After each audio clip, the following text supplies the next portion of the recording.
అయోమయం పడ్డారు. వీళ్ళేమో పీకేస్తానంటున్నారు, అందులో వీళ్ళు మొండిగా ఉంటారు తీసేయడంలో, అనర్హత వేడిపడి. అంటే 60 రోజులు అయితే కదా సార్. అదే ఈ లోపుగా వీళ్ళు సైకలాజికల్గా ప్రిపేర్ చేయాలి కదా వీళ్ళని. ఓకే.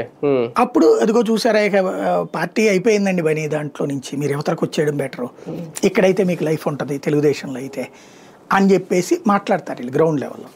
దానికి పార్టీ అస్థిరంగా ఉందని చెప్పేటటువంటి ప్రయత్నం, లేదా జగన్ రేపు జైలుకి వెళ్ళిపోతాడు, జైలుకి వెళ్తే శాశ్వతంగా లోపల ఉంచుతారు ఏంది, ఇదివరకు 16 నెలలు ఉంచారు. ఇప్పుడు చంద్రబాబు నాయుడు గారిని ఎన్ని నెలలు ఉంచగలిగారు? 2 నెలలు కూడా లేదు. ఇవాళ రోజున అది కుదరదు మ్యాక్సిమం. అయితే గీత పోనీ 10 నెలలు పెంచుతారు. కేజ్రీవాల్నైనా వదిలిపెట్టక తప్పలేదు కదా. జైలుకి వెళ్ళాడు కాబట్టి ఎన్నికల్లో పోటీ చేయకూడదని కుదరదు కదా. ఇంతకుముందు జగన్ మీద అట్టండి పిటిషన్లు కూడా వేశారు, కోర్టు తీసి అవతల పడేసింది. అదే అనేది.